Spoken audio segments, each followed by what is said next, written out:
Okay, so I'm going to be demonstrating how to roll a bowling ball. So obviously I don't have an actual bowling ball, but I just kind of used a t-shirt to demonstrate the ball.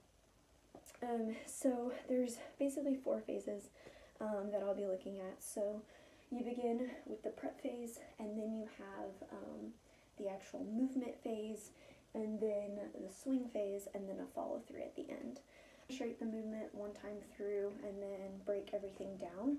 So that first, you have the first prep phase, and then you'll have the actual movement phase, and then you'll have the swing, and then follow through. So I'll do that again. So you have the prep phase, and then you have the swing, movement, excuse me. So prep, movement, and then the swing, and then follow through. Okay. So now breaking into each of the movements at your shoulder, your elbow, and your wrist.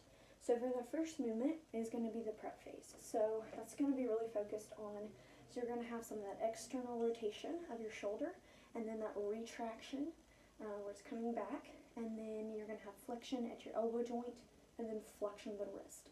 So the muscles for your external rotators up here at your shoulder are going to be your infraspinatus and your teres minor, and then retraction is going to be the rhomboids are helping with that.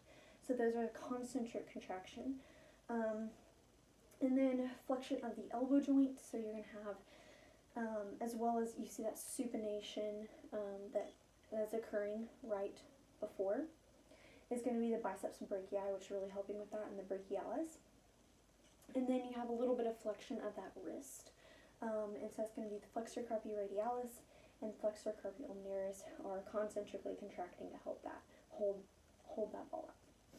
And then the actual movement phase, so you're coming back, and so you see some of that external rotation, even more retraction occurring, and so you're going to have the rhomboids again helping that retraction, that adduction of the shoulder, and then the external rotation, you've got the infraspinatus and teres minor working concentrically.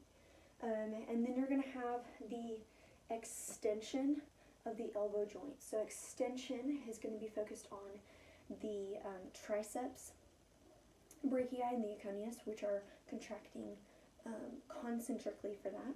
And then you've also got a little bit of that extension of the wrist. Not a lot, but that's really helping in that coming back and holding the weight of the ball.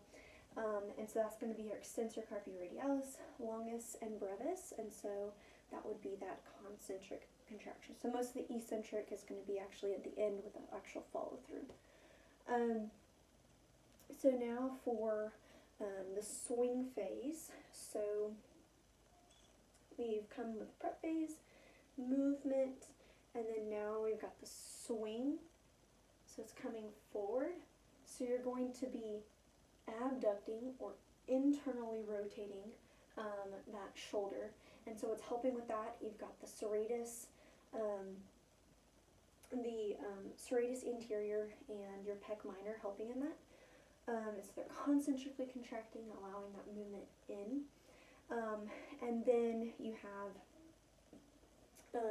you still have that extension of the elbow joint when you're coming forward.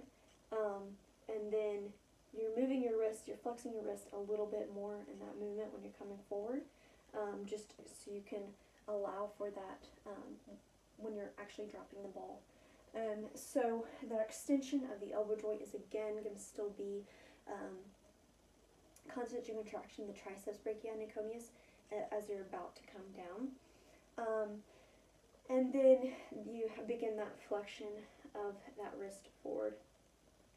And so that's going to be, again, the flexor carpi radialis and ulnaris working in that flexion of that wrist as you're bringing it forward. And so finally, you're going to have the follow-through. And the follow-through is mostly going to be focused on that eccentric contraction as you're really just slowing down that movement, but allowing it to be smooth, that movement to be smooth as you're coming forward.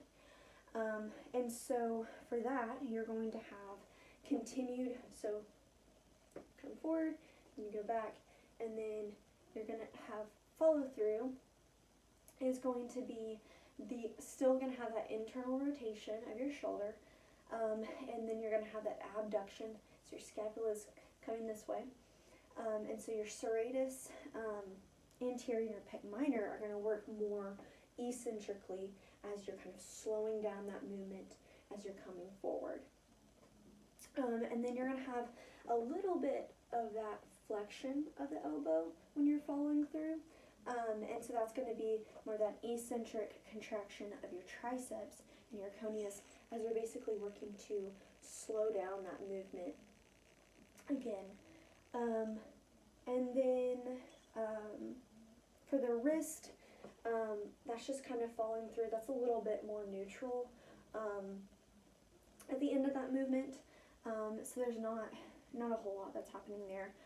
Maybe a little bit of flexion, but that's going to be, if anything, that's going to be more of that eccentric kind of control of that movement of the wrist.